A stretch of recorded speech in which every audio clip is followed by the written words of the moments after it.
मैं हूं आपके साथ अंजलि और आप देख रहे हैं क्रांति बुलेटिन। तो चलिए शुरुआत करते हैं आज की मुख्य खबरों से। आईडीपीएल स्थित डीआरडीओ के द्वारा बनाई गई कोविड अस्पताल में सेवाएं समाप्त होने से नर्सिंग अफसर और पैरामेडिकल के कर्मचारी भड़क गए। कर्मचारियों ने अपनी नौकरी को बहाल करने की मांग को लेकर त्रिवेणी घाट से पूरे शहर में जुलूस निकालते हुए एसडीएम कार्यालय में नारेबाजी कर प्रदर्शन किया। आरोप लगाया कि जब देश को उनकी जरूरत थी तो वह देश के साथ खड़े थे, मगर अब कोविड के मरीजों की संख्या कम हुई तो उनको बाहर का रास्ता दिखाया जा रहा है। शुक्रवार को डीआरडीओ अस्पताल में अपनी नौकरी गंवा चुके सैकड़ों पैरामेडिकल और नर्सिंग अफसर त्रिवेणी घाट पर एकत्रित हो गए।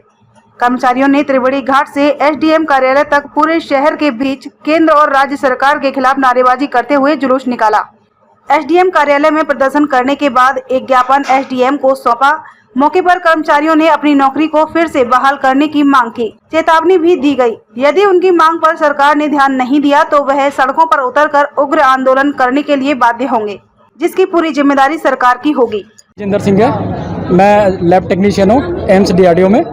सर, हमने पिछले 10 महीने से काम किया है। ऐसे टाइम पे काम किया जब कोई भी बंदा घरों से बाहर नहीं निकल रहा था। हमने अपना परिवार छोड़ के कोविड केयर सेंटर में एटलीस्ट 24 आवर हमने ड्यूटियाँ दी है। 10 महीने काम करने के बाद हमें बीच में रिलीज़ कर दिया गया था। फिर कोविड की 3rd वेव आई तो 3rd वेव में हमें रिकॉल करके दोबारा बुलाया गया। दोबारा बोला गया कि आपको 31 मार्च तक आपको यहाँ पे रहना है। 31 मार्च से पहले इन लोगों ने क्या किया हमारे साथ, पहले तो हमारी लाइट काट दी है, दूसरी इन्होंने बिजली काट दी है, बिजली काटी, पानी काटा है। यहाँ तक कि हमें कोई पूछने तक नहीं आया कि आप क्या चाहते हो। ना हमें अभी तक कोई भी किसी भी हमारे जो किस मांगों को लेकर हमारा यही मांग है हमारी राज्य सरकार से कि हमें कहीं समायोजित किया जाए उत्तराखंड में। हम लोग 130 नर्सिंग वाले हैं और 13 हम पैरामेडिकल स्टाफ है, जो कि हमारी राज्य सरकार और एसडीएम महोदय से यही रिक्वेस्ट है कि हम लोगों को उत्तराखंड में इतने सारे पद खाली है कि हमें किसी भी टाइम वो चाहिए, अभी शाम तक की क्या 1 घंटे के अंदर हमें एक अपॉइंटमेंट लेटर देके उत्तराखंड में कहीं भी अपॉइंटमेंट कर सकते हैं। ये है कि हमने जैसे कोविड की दूसरी वेव और तीसरी वेव में काम किया है, पूरे को महामारी के टाइम पे हम देश के साथ खड़े रहे और आज हमें नौकरी से निष्कासित किया जा रहा है। दंड इसलिए क्योंकि कोरोना कम हो गया है और इनको हमारी ज़रूरतें खत्म हो गई है। सिर्फ इस वजह से हमें जो है वो नौकरी से निष्कासित कर रहे हैं। अभी हमारी मांगे सिर्फ सरकार से यही है कि जो है हमारे नियमित रोजगार का प्रबंध करे जिस भी तरीके से हो सके, क्योंकि हम 10 महीने से सब कुछ छोड़ छाड़ के, परिवार छोड़ छाड़ के यहाँ पर पड़े हुए हैं, नौकरी कर रहे हैं, कोरोना में काम कर रहे हैं और आज इस तरीके से निकालना बिल्कुल भी न्याय संगत नहीं है। उसी के विरोध में हम जो है ये प्रदर्शन और रैली कर रहे हैं। एसडीएम कार्यालय आए हुए हैं, क्या ज्ञापन देने का है? बिल्कुल, हम एसडीएम को मुख्यमंत्री के नाम ज्ञापन देने आए हैं और हमारे रोजगार से संबंधित जो भी समस्याएं हमें आ रही है, हम बेरोजगार हो गए हैं। सरकार ने एकदम से काम निकलते ही हमें बेरोजगार कर दिया है,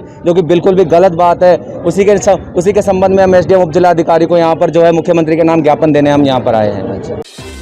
उत्तराखंड के वन मंत्री सुबोध उनियाल चार्ज संभालते ही पूरी तरह से एक्टिव मोड में आ गए हैं। वन मंत्री उनियाल ने वन भवन में विभागीय अधिकारियों के साथ बैठक की और विभाग में भ्रष्टाचार पर सख्त एक्शन लेने की बात कही है। उन्होंने कहा कि भ्रष्टाचार किसी भी स्तर पर बर्दाश्त नहीं किया जाएगा। उन्होंने कहा कि भ्रष्ट अधिकारियों के निलंबन से लेकर अनिवार्य सेवानिवृत्ति तक की कार्यवाही अमल में लाई जाएगी। उन्होंने वन भूमि में अवैध कब्जों को रोकना, वनाग्नि की घटनाओं पर रोक लगाने और त्वरित एक्शन लेने और वन कानूनों की आड़ में लोगों का उत्पीड़न नहीं होने देने की बात कही है। वन मंत्री बनने के बाद, क्योंकि नया विभाग है मेरे लिए, तो आज इसीलिए अपर मुख्य सचिव वन हॉप और सभी वरिष्ठ अधिकारियों के साथ बैठक हुई, जिसमें विभाग को समझने के साथ साथ जो मेरा स्पष्ट मानना है कि विभाग को प्रैक्टिकल नजरिए से काम करने की आवश्यकता है, क्योंकि हम सब लोग, हमारी अकाउंटेबिलिटी जनता के लिए है कि जनता को कम से कम कष्ट हो और वन संरक्षण भी हो सके। इन दोनों चीजों का समावेश करते हुए किस तरह से जन समस्याओं का निराकरण हो। खासकर आज ये गर्मी का मौसम है, फॉरेस्ट फायर की ज्यादा इस समय संभावनाएं होती हैं, तो फॉरेस्ट फायर को किस तरह कम्युनिटी को इन्वॉल्व करके इस पर रोक लगाई जा सके, इसको लेकर चर्चा होने के साथ साथ हमारे जो वन विभाग में तमाम तरह के प्रकरण पेंडिंग हैं, चाहे वो लीज का, जो तमाम लोगों को लीज मिली है उनका लीजों का नवीनीकरण नहीं हो पा रहा, तो उसको किस तरह से नियमानुसार जल्दी से उसको किया जा सके। और साथ साथ ये माइनिंग में तमाम तरह की विषमताएं हैं और कई चीजों में मालूम हुआ कि फॉरेस्ट कॉर्पोरेशन जो है वो जो फॉरेस्ट से बाहर की माइंस हैं उनके मुकाबले कॉम्पीट नहीं कर पाता, तो उसको लेकर के शासन स्तर पर भी बात की जाएगी। लेकिन जो मेन उद्देश्य सब फॉरेस्ट क्लियरेंस में, जिस तरह कई बार एक बार में एक आपत्ति लगाकर मामले को लिंगर ऑन किया जाता है, तो ये कहा गया कि इसमें व्यवहारिकता का करें और एक बार में ही सारे ऑब्जेक्शन लगा देनी चाहिए, ताकि जल्दी से जल्दी फॉरेस्ट क्लियरेंस के प्रकरण को आगे बढ़ाया जा सके। निचले स्तर पर बहुत ज्यादा बार बार ऑब्जेक्शन लगाने की प्रवृत्ति को बंद करना होगा। इसके अलावा किसने फॉरेस्ट डिपार्टमेंट का इन्वॉल्वमेंट आम आदमी को रोजगार मिलने में मिले, चाहे वो नर्सरीज के माध्यम से, कम्युनिटी बेस्ड नर्सरीज को लेकर के भी मेरे द्वारा इसमें कहा गया है कि इस पर ज्यादा फोकस किया जाए कि ताकि लोगों को उसको रोजगार ही मिले। और फॉरेस्ट रेस्ट हाउसेज हैं, फॉरेस्ट रेस्ट हाउस हमारे पास बहुत उच्च कोटि के रेस्ट हाउस है और उनकी लोकेशन बहुत सुंदर हुआ करती है। टूरिस्ट भी फॉरेस्ट रेस्ट हाउस से प्रभावित होता है, तो उसको ऑनलाइन बुकिंग की शुरुआत करने की बात की गई ताकि ऑनलाइन लोग उनको बुक करा सकें और इसका कॉमर्शियल उपयोग भी हो और लोगों को भी इसका फायदा मिल सके। साथ ही साथ जो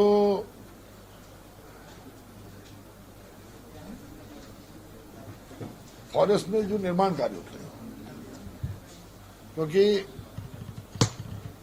हमारे फॉरेस्ट के ऑफिसर्स को ज्यादातर फॉरेस्ट एक्टिविटीज में इन्वॉल्व होना चाहिए बजाय कंस्ट्रक्शन एक्टिविटीज के।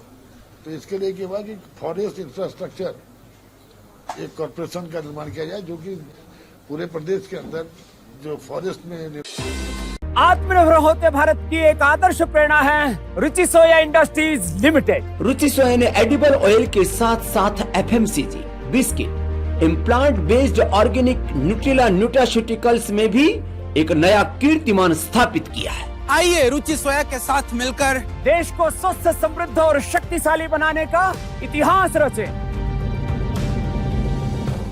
कल से पूरे देश में नवरात्र शुरू हो जाएंगे और 10 अप्रैल को अनुष्ठानों की पूर्ण आहुति होगी। इसके लिए मंदिरों में सभी तैयारियां पूरी कर ली गई हैं। दुर्गा मंदिरों को सजाने संवारने के साथ ही नारियल चुनरी की दुकानें सज गई हैं। शनिवार को प्रतिपदा तिथि पर कलश स्थापना के साथ मां आदिशक्ति स्वरूप की 9 दिवसीय वासंतिक नवरात्र की आराधना शुरू हो जाएगी। नवरात्रों के अवसर पर जगह जगह दुर्गा मंदिरों को सजाया भी जा रहा है। नवरात्रों का विशेष महत्व बताया जाता है। कहा जाता है नवरात्रों को भी श्रद्धालु सच्चे मन से मां भगवती की स्तुति करते हैं, उनकी मन्नतें अवश्य पूरी होती हैं। में तैयारियां व्यवस्था हो रही है कि एक हमारी शंकर भगवान की प्राण प्रतिष्ठा के लिए नया निर्माण हुआ है और हमारे मंदिर में नए गेट भी लगाए जा रहे हैं और सजावट का मतलब बहुत ही अच्छी व्यवस्था चल रही है। श्रद्धालुओं को मन से पूजा पाठ करनी चाहिए, बिल्कुल श्रद्धा से, अपने मन में कोई भी छल कपट नहीं रखना चाहिए उनको और बिल्कुल सच्चे मन से ही जो माता रानी से मांगता है वो अवश्य मिलता है। स्थानीय SMJN कॉलेज हरिद्वार में आज शुक्रवार को देश के यशस्वी प्रधानमंत्री श्री नरेंद्र मोदी द्वारा छात्र छात्राओं को परीक्षा के तनाव से बचाने के लिए आयोजित लाइव कार्यक्रम को छात्र छात्राओं को कॉलेज के सभागार में प्रदर्शित किया गया। इस कार्यक्रम में प्रधानमंत्री नरेंद्र मोदी ने छात्र छात्राओं को परीक्षा में तनाव से मुक्ति के लिए टिप्स प्रदान किए। इस दौरान उन्होंने देश में पढ़ रहे छात्रों, अध्यापकों और अभिभावकों के प्रश्नों का उत्तर दिया। परीक्षा पर चर्चा को लेकर यह कार्यक्रम ऐसे समय हुआ जब बोर्ड की परीक्षा होने वाली है। परीक्षा को लेकर छात्रों में तनाव है। दूरदर्शन पर इसके सीधे प्रसारण किए गए। पीएम मोदी इससे पहले छात्रों को परीक्षा के तनाव से निपटने के लिए एग्जाम वॉरियर्स नाम से एक किताब भी लिख चुके हैं।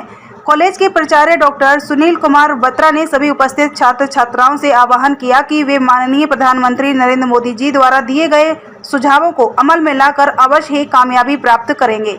कार्यक्रम में कॉलेज के लगभग 200 छात्र छात्राओं ने माननीय प्रधानमंत्री के परीक्षा में तनाव से मुक्ति के संबंध में दिए गए सुझावों का लाभ उठाया। कार्यक्रम समाप्ति के पश्चात BSc प्रथम वर्ष की छात्रा अर्शिका एवं छात्र विशाल बंसल ने प्रधानमंत्री श्री नरेंद्र मोदी जी का आभार व्यक्त करते हुए उनके द्वारा दिए गए टिप्स को छात्र छात्राओं को सारांश रूप से बताया। जिलाधिकारी श्री धीराज सिंह गबरियाल ने अपने कार्यालय में नैनीताल मस्जिद तिराहा से जल संस्थान तक नाला नंबर 23 को कवर्ड एवं चौड़ीकरण के संबंध में संबंधित अधिकारियों के साथ आवश्यक बैठक ली। श्री गबरियाल ने कार्यदायी संस्था लोक निर्माण विभाग को नैनीताल मस्जिद तिराहा से जल संस्थान तक नाला नंबर 23 को कबाड़ एवं चौड़ीकरण के लिए 10 दिन के अंतर्गत कार्य प्रारंभ करने के निर्देश दिए। उन्होंने कहा कि कार्य प्रारंभ के दौरान गुणवत्ता व समय का विशेष ध्यान रखना सुनिश्चित करें। साथ ही कबाड़ के दौरान सफाई एवं भविष्य में सफाई के लिए कबाड़ के अंदर प्रकाश की व्यवस्था बनी रहे, इस प्रकार से निर्माण कार्य करना सुनिश्चित करें। खबरों में अब तक के लिए बस इतना ही। मिलते हैं फिर ऐसे ही बड़ी खबरों के साथ। तब तक के लिए नमस्कार और देखते रहिए क्रांति बुलेटिन।